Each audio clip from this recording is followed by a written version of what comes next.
మనం ఎవరినైనా దీవించాలంటే శతాయుష్మాన్ భవ అంటాం, లేకపోతే దీర్ఘాయుష్మాన్ భవ అంటాం, లేకపోతే శతమానం భవతి అని ఆశీర్వదిస్తాం. దీని అర్థం ఏమిటంటే నిండు నూరేళ్ళు జీవించమని. అలా 100 సంవత్సరాలు జీవించి ఇంకా 101 సంవత్సరంలో అడుగుపెట్టి హుషారుగా ఇప్పటికి ఇంకా నా వయసు నిండా నూరేళ్ళే అంటూ నవ యువకుడిలా నడుస్తున్నటువంటి తిరుగుతున్నటువంటి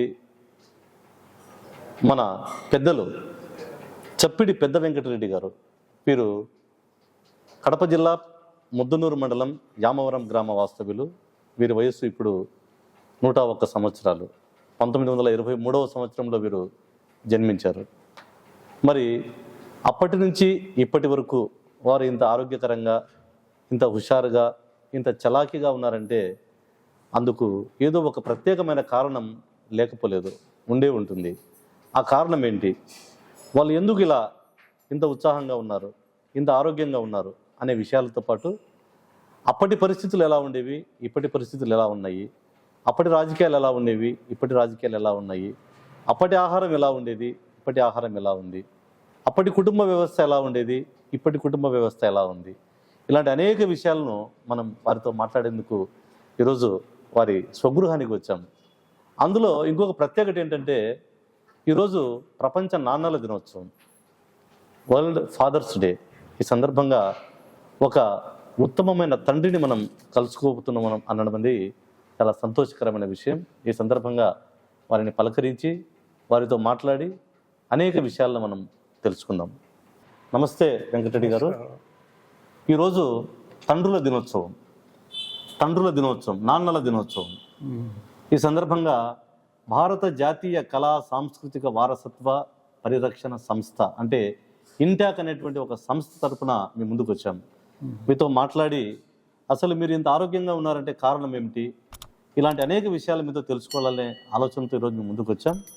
మరి ఈ విషయాలన్నీ మాట్లాడే ముందు ఒక్కసారి మీ కుటుంబ నేపథ్యం, మీరు ఎక్కడ జన్మించారు, మీ అమ్మ నాన్నలు ఎవరు, మీ పిల్లలు ఎంతమంది, ఇలాంటి అనేక విషయాలన్నింటినీ కూడా మీరు ఒకసారి మాతో పంచుకోండి. మాది ముద్దనూరు మండలం యావరం గ్రామంలో జన్మించినాం. మా నాయన నాగిరెడ్డి, చప్పిడి నాగిరెడ్డి, చప్పిడి చిన్నక్క, వాళ్ళిద్దరు మా నాయన తల్లి. మళ్ళా మేము ఇద్దరం కూడా, మా నాయనగారి 2 కొడుకులు. ఇది దాంట్లో ఎరికరెడ్డి, నాగిరెడ్డి ఇద్దరు వాళ్ళు. ఆ ఎరికరెడ్డి పార్టీ విషయంగా ఏదో ఆయన కూని అయిపోయినాడు.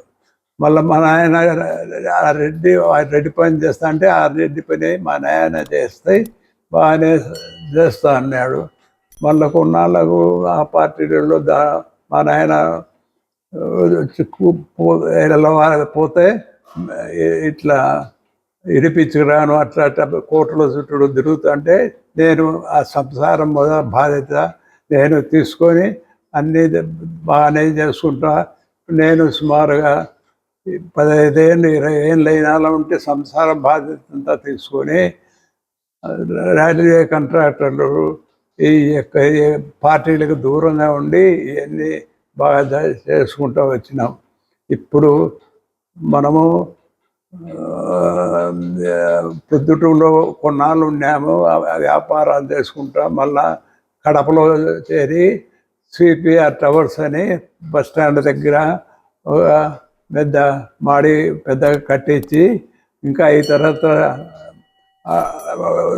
పనులు ఇక్కడ చేసుకుంటాం, బాగానే ఉన్నాము. ఇంకా ఇప్పటికేమో మనము బాగా లక్షణంగా ఉన్నాము. ఇంకా ఏదైనా చేయాల్సిన పనులు రైల్వే కాంట్రాక్ట్ పనులు చేసుకుంటూ వచ్చినాము. అవి బాగానే జరిగినాయి. మళ్ళా తర్వాత ఇంకా ఏం పని చేయాలని చూసుకొని ఇప్పుడు కడపలో స్థిరపడి జాగాలు తీసుకొని ఈడ మా కొడుకు డిఎస్పీగా ఉండి రిటైర్ అయ్యి వచ్చిన తర్వాత ఇక్కడ ఇండ్లు కట్టించి ఇక్కడనే యావరంలో పోతా వస్తూ మేము ఇక్కడనే కడపలోనే సంసారం చేస్తా ఉన్నాం. అప్పుడు మా భార్య గడ్డమోరపల్లిలో చేసుకునే శివరామరెడ్డి ఎమ్మెల్యే వాళ్ళ చెల్లెలను ఆమె 2 ఏళ్ల కింద చనిపోయింది. ఇప్పటికేమో మేము బాగానే ఉన్నాము. ఈ యొక్క రాజకీయాల్లో నాగిరి రాజశేఖర రెడ్డి అండగా ఉన్నాం. రాజశేఖర రెడ్డి నాయన రాజారెడ్డి ఇక్కడ ముద్దునూరులో జమ్మడులో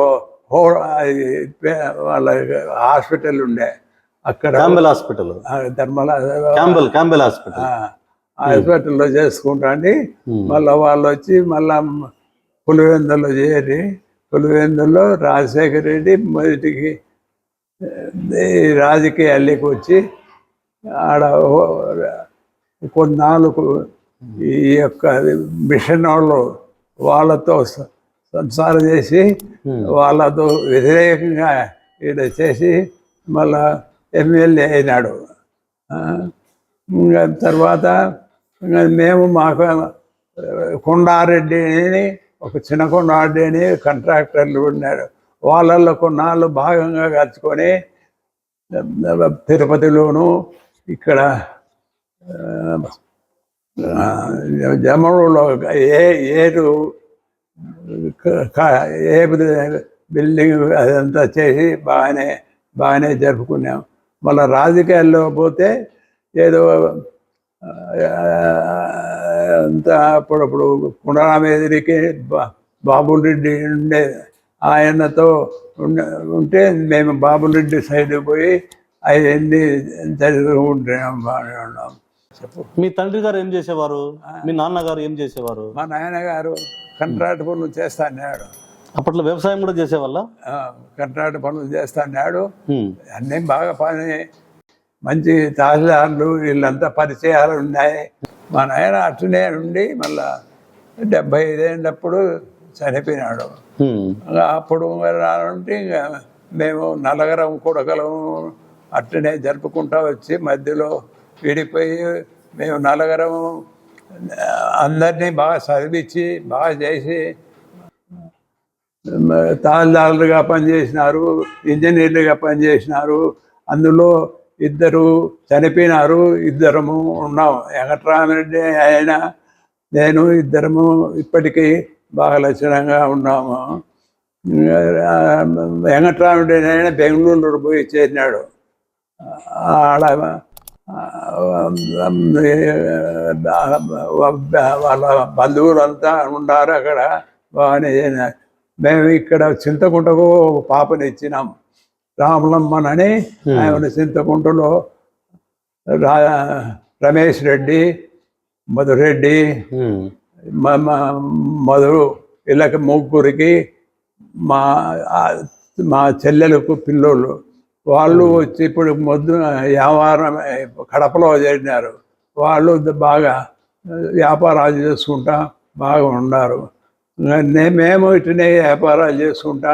మేము మా రాజశేఖర రెడ్డి రిటైర్ అయినాక 10 సంవత్సరాలప్పుడు వచ్చి కడపలోనే చేరి కడపలో మిద్దె వేసి మా ఆయనకు 2 కొడుకులు అయితే 2 డాక్టర్లుగా చదివించినారు. ఒక డాక్టర్ దినేష్ రెడ్డి అని హాస్పిటల్ కట్టినాడు. మనమడు ఒక మనవడు నారాయణ దాంట్లో నెల్లూరులో పనిచేస్తా అన్నాడు డాక్టర్గా. ఇంకా ఏ విషయాలు చెప్పాలా చెప్పు. అంటే ఇప్పుడు మీరు 1923వ సంవత్సరంలో జన్మించినారు. 1923వ సంవత్సరం మీరు పుట్టింది అంటే మనకు బ్రిటిష్ వాళ్ళు అప్పట్లో పరిపాలించే వాళ్ళు. మీరు ఒక 25 సంవత్సరాల వయసు మీకు ఉన్న ఆ సమయంలో మనల్ని బ్రిటిష్ వాళ్ళు పరిపాలించేవాళ్ళు.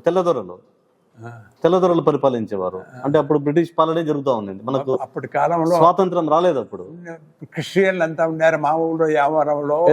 వాళ్ళ దగ్గరికి వచ్చి మోటార్ సైకిల్ వేసుకుని వచ్చి అంతా ఏదో బోధిస్తా అన్నారు అప్పటికి. వాళ్ళు బోధనలు చేసే వాళ్ళు వచ్చి మళ్ళా ముద్దునూళ్ళు పెట్టినారు వాళ్ళు, మిషనరీ వాళ్ళు. ముద్దునూళ్ళు 10 ఎకరాల భూమి తీసుకొని అంతా ఆడ చేసినారు. ఇప్పటికీ ముద్దునూళ్ళు 10 ఎకరాలు ఉంది. అంతా వాళ్ళు బ్రిటిష్ వాళ్ళు ఉన్నప్పుడు ఆ యొక్క క్రిస్టియన్లకంతా చాలా సాయం చేసి ఒక స్కూల్ కూడా పెట్టినారు. అవును, మిషనరీ స్కూల్స్ ఉండేవి. మనకు 1947 అంటే 1947లో స్వాతంత్రం వచ్చింది. బ్రిటిష్ వాళ్ళు 47లో వచ్చింది మనకు. అంటే అప్పుడు బ్రిటిష్ వాళ్ళు వెళ్ళిపోయినారు ఇక్కడ నుంచి. గాంధీ, నెహ్రూ వీళ్ళందరూ కూడా అప్పుడు పోరాటం చేసినారు. మన ప్రాంతంలో కూడా ఇక్కడ కూడా స్వాతంత్రం కోసం చాలా మంది పోరాడినారు. ముద్దునూరు మండలంలో పెనికల్పాడు అట్లా ప్రాంతాల నుంచి కూడా చాలా మంది నాయకులు వాళ్ళందరూ వచ్చి పోరాడినారు. రామసుబ్బారెడ్డిని కోరగుంటపల్లె స్వాతంత్ర సమరయోధులు ఉన్నారు. తుమ్మలూరులో ఒక రాజకీయంలో ఉన్నాడు, దగ్గర. అవును, వీళ్ళంతా అప్పుడు చేసినారు. వాళ్ళందరూ కూడా స్వాతంత్ర పోరాటంలో పాల్గొన్నారు. బ్రిటిష్ వాళ్ళు వెళ్ళిపోయిన తర్వాత మనకు ఒక మంచి పండుగ వాతావరణం వచ్చింది ఇక్కడ. బ్రిటిష్ వాళ్ళు వెళ్ళిపోతానే మనకు స్వతంత్రం వచ్చింది. అప్పుడు ఎట్లా ఉండింది? అప్పుడు చూసినారా మీరు? ఆ 47లో ఆ స్వాతంత్రం వచ్చిన రోజు ఇక్కడ ప్రజల ఆనందము అదంతా మీరు చూసినారా? అప్పుడు బాగా చేసినారు. వాళ్ళ పంపించినారు. ఇక్కడ ఏదైనా మంచి చెడ్డ బుద్ధునూరు దాకా కూడా ఏంది చేస్తా అన్నారు. అంత మొత్తం సంబరాలు చేసుకున్నారు. జమ్మడు వాళ్ళంతా వచ్చి ఏంది రామసుబ్బారెడ్డి, కోరగుంటపల్లి, ఆ తోటి వాళ్ళు బసిరెడ్డి వీళ్ళంతా అందరు కలిసి వాళ్ళందరూ చూసారు. వాళ్ళతో పరిచయం ఉందా మీకు? చూసారా? ఈయన రామిరెడ్డి, ఊటుకూరు రామిరెడ్డి వీళ్ళంతా అప్పుడు వీళ్ళంతా మొదటకి ఎద్దుల ఈశ్వరెడ్డిని చూసారా? ఎద్దుల ఈశ్వరెడ్డి పెద్ద పసుపుల ఈశ్వరెడ్డి ఎంపీ పెద్ద పసుపుల ఆయన పెళ్లిలే ఏమిలే మేధావి ఎంపీగా పోటీ లేకుండా చేస్తా వచ్చినాడు. అవన్నీ ఆయన కాలం బాగా. శివరామిరెడ్డి వాళ్ళ శిష్యుడు. అవును. గజ్జల మల్లారెడ్డి వీళ్ళంతా నాయకులు. ఎద్దల గారి కొత్తపల్లిలో ఉన్నారు. అప్పుడు తరిమేల నాగిరెడ్డి కమ్యూనిస్ట్ పార్టీ శిష్యులు. అనంతపురం నీలం సంజీవ్ రెడ్డి వాళ్ళ బావ ఆయన. అప్పుడు నీలం సంజీవ్ రెడ్డి కాలం పోయి నీలం సంజీవ్ రెడ్డి పోయి తొక్కున్నాడు అక్కడ. బాగా చేసినాడు నాయకుడు. వాళ్ళంతా మనకు తెలుసు, పరిచయాలు ఉన్నాయి, బాగానే చేసినాం అవన్నీ. ఇప్పుడు 1947లో స్వాతంత్రం వచ్చింది. ఇప్పుడు 2024లో మనం ఉన్నాము. 75 సంవత్సరాలు దాటిపోయింది. అంటే మీరు బ్రిటిష్ కాలం నాటి పరిస్థితులు చూసినారు. బ్రిటిషులు తెల్లదొరలు పరిపాలించేటప్పుడు ఎట్లా ఉండింది, ఆ తర్వాత స్వాతంత్రం వచ్చిన కొత్తలో ఎట్లా ఉండింది. అంటే నెహ్రూ మనకు మొదటి ప్రధానమంత్రి అయినాడు. అప్పుడు జవహర్లాల్ నెహ్రూ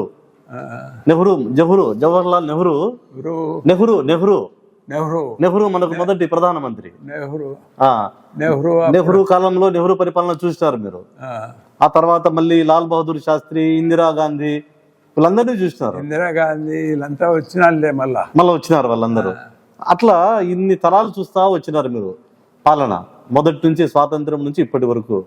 అప్పటికి ఇప్పటికి పరిస్థితి ఎట్లా ఉంది? ఇప్పటికేమి రాజకీయంగా ఆ యొక్క చిన్న పులివెందుల్లో ఈ రాజశేఖర రెడ్డి వాళ్ళది బాగా పాతకపోయింది. వాళ్ళదే నాయకత్వంలో జరుగుతుంది ఇక్కడనేమో. ఇక్కడ అప్పుడు ఊటుకూరు రామిరెడ్డి, ఆదినారాయణ రెడ్డి వాళ్ళ ఇద్దరికి పోటీగా ఉండేది. ఆదినారాయణ రెడ్డి ఒక పక్క, బసిరెడ్డి ఒక పక్క, వీళ్ళిద్దరు శంభురెడ్డి వీళ్ళంతా రాజకీయాల్లో అప్పుడు బాగున్నాడు. అప్పుడు శివరామిరెడ్డి వాళ్ళకి శిష్యుడుగా ఉన్నాడు, కమ్యూనిస్ట్ పార్టీ ఎమ్మెల్యే అయినాడు.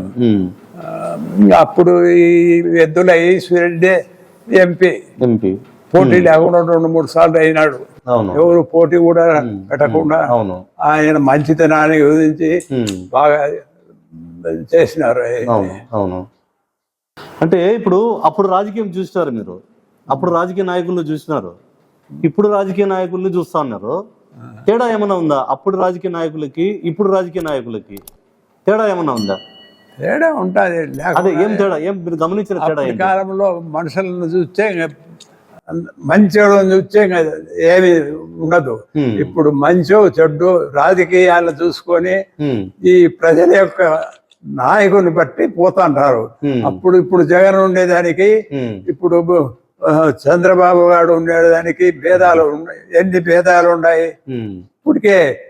మరి ఇంత భేదం వచ్చిందంటే ఒక టర్నుకే 5 సంవత్సరాలే జగన్ ఎదురు లేకుండా 150 ఎమ్మెల్యేతో చేసి బాగా జరిపినాడు. ఇప్పుడు మళ్ళా టర్న్ వచ్చి తలిగి చంద్రబాబు గారు 14 ఏళ్ళు చేసినోడు ఈ పొద్దు వచ్చి మళ్ళా 11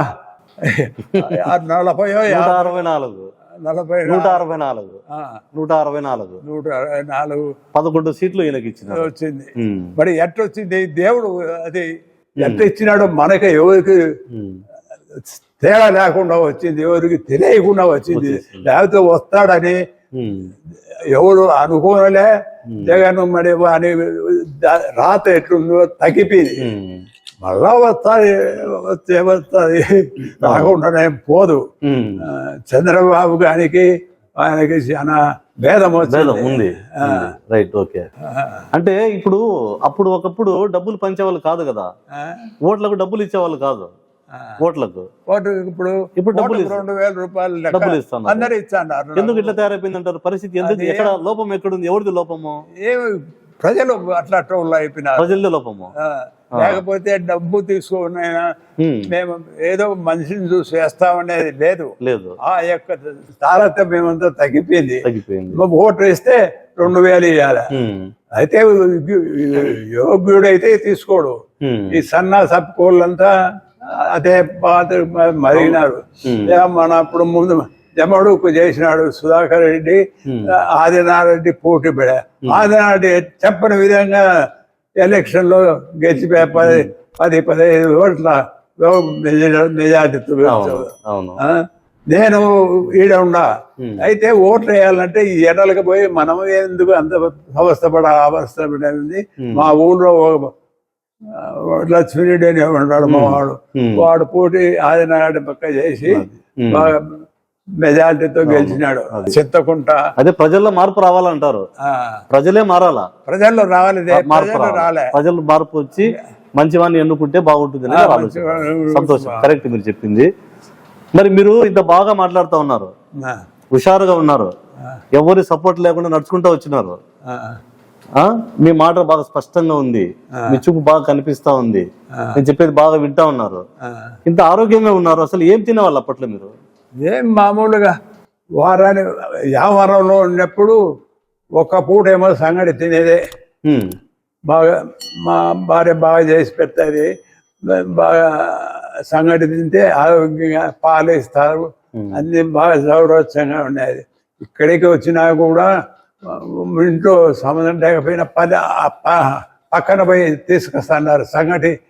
30 రూపాయలు ఏమో సంగటి ఒక పూట ఎప్పుడో ఒక పూట తింటున్నాం. సంగటి తింటే ఆరోగ్యంగా ఉంటుంది. సంగటి మనం సంగటి లేకపోతే కొంతమంది అలవాటు పడగా ఏదో వాళ్ళ ఇష్టానుసారంగా తింటా అంటారు. అవును, ఇప్పుడు తిండి కూడా మారిపోయింది. హోటల్ తిండిలో రకరకాల కొత్త రకాల వంటలు వచ్చేసినాయి. ఇవన్నీ కూడా ఫాస్ట్ ఫుడ్స్, రకరకాల పేర్లతో ఇప్పుడు బర్గర్లని, పిజ్జాలని, ఫాస్ట్ ఫుడ్ సెంటర్లని ఇట్లా ఇవన్నీ కూడా వచ్చేసిన తర్వాతనే ఈ ఆరోగ్యాలు ఇవన్నీ చెడిపోతా ఉన్నాయి. మీలాంటి వాళ్ళు మరి చెప్పాలి, సంగటి తినండి, అది మనకు ముందు నుంచి అలవాటు అయినా. చాలా మంది ఇక్కడ కూడా సంగటి ఏమో తినేదానికి అలవాటు అయినారు. నాకు 2 కొడుకులు అయితే 2 కడగా ఉన్నారు, మేము ఇక్కడ ఉన్నాం. వాళ్ళు ఒకడు అమెరికా పోయినాడు, హరీష్ రెడ్డిని ఈడ ఆయన్నే ఉన్నాడు. వాడు బాగా జరుపుకుంటున్నాడు అంతా ఈడ. అంటే ఇప్పుడు నేను విన్నది ఏంటంటే మీ పెద్దనాన్న ఎరకల్ రెడ్డి గారు, మీ పెద్దనాన్న అప్పట్లో మున్సబ్గా పనిచేసేవాళ్ళు. రెడ్డిగా పనిచేసి రెడ్డి, అదే మున్సబ్ అంటే రెడ్డి పని.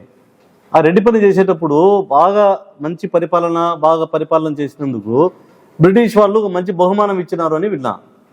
అదే వాళ్ళు బాగా పని చేస్తున్నారని చెప్పి వాళ్ళకు బహుమతి చాడు చేతి కర్ర, గ్లాసులు ఇట్లాంటి వచ్చినప్పుడు తాళాలు వీళ్ళు వస్తే అవన్నీ ఇచ్చినారు. అవన్నీ ఇచ్చిన ఆయన జరిపినాక మళ్ళీ మా నాయన ఉన్నాడు, మా నాయనకు కూడా ఇచ్చినారు. అప్పుడు తహసీల్దారే హెడ్ మాకు. అంత పన్ను వసూలు చేసేది, పన్ను తీసుకుపోయి వాళ్ళకు కట్టుబడులు ఉంటారు, వాళ్ళు తీసుకుపోయి కడతాన్నారు. అట్లా అప్పటి కాలం వేరు. అప్పుడు ఏదైనా జరిగినా కానీ అన్నే మేస్త్రీట్ ఉంటారు, వాడికి జరుగుతున్నాయి ఎప్పుడు కాలంలో. అట్లా అంటే అప్పటి నుంచి అంటే మీ తండ్రి కాలం నుంచే, మీ పెద్దనాన్న కాలం నుంచే ఒక మంచి క్రమశిక్షణతో ఒక మంచి ప్రజలకు మంచి చేయాలనే ఆలోచన ఉండేది అప్పట్లో. మరి సేవా కార్యక్రమాలు కూడా ఏమైనా చేశారు? ప్రజలకు ఏమైనా సేవ చేసినారా? ప్రజలకు అవసరాలకు ఏమన్నా వాళ్ళకి ఆర్థికంగా సాయం చేయడం అప్పుడు అంత ఉండేది పల్లెల్లో లేదు. కర్ణము ఇద్దరు ఉంటున్నారు. ఆ కర్ణము ఏదన్నా గీములు కొలతలే ఇచ్చేది, చేసేది, దానికి ఆయనే ముందు ప్రాముఖ్యత ఉండేది. ఇప్పుడు ఆ కర్ణాల గిన్నెలా తీసేసి ఆ వ్యవస్థ పోయింది. లేదు, బాబు లేదు, వ్యవస్థ పోయింది. ప్రజలు ఎవరైనా మీ దగ్గరకు వచ్చి మాకు పలానా అవసరం ఉంది, మా ఇంట్లో మా పాపకు పెళ్లి చేసుకుంటున్నాము, ఏదైనా డబ్బులు ఇవ్వండి, లేకపోతే మా ఊర్లో గుడి కడుతున్నాము లెక్క ఇవ్వండి అంటే అట్లా ఏమైనా చేసేవాళ్ళ? అదేమి ఉండదండి. ఏం చేశారు చెప్పండి. మనకు వ్యాపారంలో ఒక వినాయక గుడి కట్టించిన, అది 15,000 రూపాయలు ఖర్చు అయింది అప్పట్లో. ఇప్పుడు అంతే 10 ఏళ్ళప్పుడు అది. మళ్ళా ఏమన్నా పల్లెల్లో మా ఊళ్ళో 5 దేవాలయాలు కట్టించినారు. అందరి హరిజన వాడకులో 2 ఉన్నాయి, ఇంకొకటి సాలువలది ఉంది. వీళ్ళకందరికి తలా ఇంత లెక్క అడిగితే నేను ఇస్తా వచ్చిన. వాళ్ళు బాగా చేసినారు. సుగాలోళ్ళు 40 ఇండ్లు అయినాయి. అమ్మాయిలకు ఏదో 2-3 ఉండే సుగాలలో. అప్పుడు ఆ మూటగా ఉన్నది. ఇప్పుడు ఆ మూట అంతా పోయి నైస్ గా తిరుక్కొని అందరూ సేద్యాలు, బావులు, బోర్లు ఇవన్నీ చేసుకొని బాగా లక్షణంగా ఉండారు. ఇప్పటి కాలాల కొద్ది. ఇప్పుడు చింతకుంటలో చెరువు ఉన్నది, మా ఊరి దగ్గర చింతకుంట. ఆడ చెరువు ఉన్నది. ఆ చెరువులో నీళ్ళు వస్తా అంటే అక్కడంతా పల్లెల్లో అన్ని గట్లు వేసుకుంటాండి. అప్పుడు ఒడ్లు బిడ్లు బాగా పండుగుతున్నాయి, బాగున్నాయి కాలంలో. ఇప్పటికీ అట్లనే ఉన్నాయి దేవుడు. ఇప్పుడు ముద్దునూరులోనేమో తగ్గిపోయింది. అప్పటి కాలంలో రెడ్డి కర్ణాలు వాళ్ళే రాజ్యం. అవును. ఇప్పుడు వాళ్ళంతా లేరు. వ్యవస్థ మారిపోయింది. ఇప్పుడు విఆర్ఏలు ఇట్లా వచ్చేసింది, మారిపోయింది. ఇప్పుడు మీరు జమ్మలమడుగు ప్రాంతానికి చెందిన వాళ్ళు, అంటే ముద్దునూరు, జమ్మలమడుగు అని అక్కడక్కడే దగ్గరే. చాలా కాలం నుంచి కూడా జమ్మలమడుగు, ముద్దనూరు ఆ పల్లెల్లో ఫ్యాక్షన్ ప్రభావం ఎక్కువ ఉండేది. ఫ్యాక్షన్, ఒకరినొకరు చంపుకోవడము, ఫ్యాక్షన్ దండిగా ఉండింది. ఆ ప్రభావం కాలంలో చింతకుంటలో పార్టీ ఆడ ఒకరిని మా అల్లుని చంపినారు. ఆడ వీడు మళ్ళా వాళ్ళని చంపినారు. వాళ్ళే 3 వచ్చి చేరినారు. ఇప్పుడు ఈడ కోటతో సంపాదించుకున్నారు. ఈడ రమేష్ రెడ్డి, మధు, మురళి అని మా చెల్లెలు ఇచ్చిందాం. వాళ్ళు వీడికి వచ్చి చేరినారు, బాగా సంపాదించుకొని ఇప్పుడు మంచి లక్షణంగా బాగా బతుకుతున్నారు. అంటే మీ కుటుంబం మీద కూడా ప్రభావం ఉందా ఫ్యాక్షన్ ప్రభావము? ఫ్యాక్షన్ అనేది మీ కుటుంబం మీద కూడా ఉందా? ఫ్యాక్షన్ మొదలు క్లోజ్ అయిపోయింది. ఫ్యాక్షన్ పెట్టుకునే లేదు, అంతా అయిపోయింది. ఏళ్ళకి 18 లేచినాలంటే జమనుడికి పోయేది, వాయిదాలకు పోయేది, ఇవన్నీ ఇప్పుడు ఏమి లేవు. బాగా లక్షణంగా ఉన్నారు. ఇప్పుడు ఆ పార్టీలు గాని ఒకరు ఈడిపించుకునేది గాని వాణి ఈడు కొట్టేది అవన్నీ ఏమి లేవు. అవన్నీ మారిపోయినాయి. బాగుంది. అప్పుడు ఎప్పుడు వకీళ్ళు బసిరెడ్డి, రామరెడ్డి ఇల్లు వకీళ్ళు, ఈ నుంచి కొట్టుకుండేది పోయేది వాళ్ళ దగ్గర పోయేది. ఇవన్నీ జరిగాయి, ఎన్ని పోయినాయి. మంచి కాలాలు వచ్చినాయి. ఏమంటే ఇప్పుడు ఈ జగన్ ఇలా పార్టీలు ఉన్నాయి. ఇది మామూలు రాజకీయం. అదేమో ఎట జరగాల్సింటాడు జరుగుతూ ఉంటుంది అది. అవును అవును ప్రజలు తీర్పు ఇవ్వాలి, ఇవ్వాలా. ప్రజలు తీర్పు ఇచ్చే జరుగుతుంది. ఏదో అవునవును. ఇప్పుడు కుటుంబ వ్యవస్థ, కుటుంబము ఇప్పుడు ఒక ఇద్దరు ముగ్గురు కలిసి ఉంటేనే కొడుకు కోడలు అత్త మామ కలిసి ఉండాలంటేనే వెంటనే వాళ్ళకి మధ్యలో తగరాలు వస్తున్నాయి. అత్త మామ ఉండేవాళ్ళు ఉంటారు, అత్త మామ ఉంటేనే కొడుకులు ఉంటారు. కొంతమంది విడిపోయి ఇంకో చోట సంసారం పెడతారు. అది కాల పరిమితిని బట్టి జరుగుతుంటది. కానీ మీరు ఉమ్మడి కుటుంబం అంటే మీ అన్నగారి కుటుంబాన్ని, మీ పెద్దనాన్న వాళ్ళ పిల్లల్ని అందరినీ కలుపుకొని అందరినీ ప్రయోజకులు చేస్తా వచ్చినారు. ఏంది మా నాయన ఎట్లా సాధ్యమైంది? అన్న రెడ్డి కొడుకులు ఇద్దరైతే వాళ్ళిద్దరిని చదివించి, అదే పెద్ద కుండారెడ్డి, బాలకుండారెడ్డి, మా నాయన పేరు, మా అన్న పేరు చిన్నకుండారెడ్డి, వీళ్ళందరినీ సాగి సంరక్షణ చేసి చదివించి పెద్దవాళ్ళం చేసి బాగా చదివించుకొని మళ్ళీ విడిపోయి అంతా ఇప్పుడు కడపలో కూడా ఉన్నారు. వాళ్ళ కొడుకులు ఉన్నారు, మేము ఉన్నాము. వ్యవహారంలో మా అన్న కొడుకులు అంతా ఉన్నారు. ఎరికెడ్డి వాడు రామకృష్ణ అని వాళ్ళు ఉన్నారు. అంత బాగానే ఉంది అక్కడ. ఇప్పుడు ఆ పార్టీలు గిట్టిలు అనేది లేదు. ఏం బాగుంది. బుడ్డా వెంగళరెడ్డి పేరు విన్నారా? బుడ్డా వెంగళరెడ్డి, బుడ్డా వెంగళరెడ్డి ఉయ్యాలవాడ, అప్పుడు పేరు విన్నారు. దానకర్ణుడు అని పేరు. ప్రతి ఒక్కరికి అడిగింది లేదు. నాయకులు దానకర్ణుడు అందరికి దానం చేసి పుట్ట వాళ్ళంతా. అప్పుడు ఒక ఆయన చనిపోయినాడు అక్కడ, ఆయనే వాళ్ళు రాజకీయంగా ఉన్నాడు చూడు, ఉయ్యాలవాడ నరసింహారెడ్డి. ఉయ్యాలవాడ నరసింహారెడ్డి ఆ ఊరు అతనే. వాళ్ళంతా అప్పుడు ఉన్నారు నాయకులు. అట్టోళ్ళు ఇప్పుడు అట్టోళ్ళు లేరు. ఏమంటారు? ఎందుకు అట్లా పరిస్థితి ఎందుకు అట్లా తయారైంది? అప్పటి పరిస్థితికి ఇప్పటి పరిస్థితికి అంత వ్యత్యాసం, తేడా ఎందుకు వచ్చింది అంటారు? మనిషిలో తేడాలు వస్తున్నాయి. మనుషులు సరిగా లేరు, మనస్తత్వం, మనసు బాగలేదు, అది అంటారు.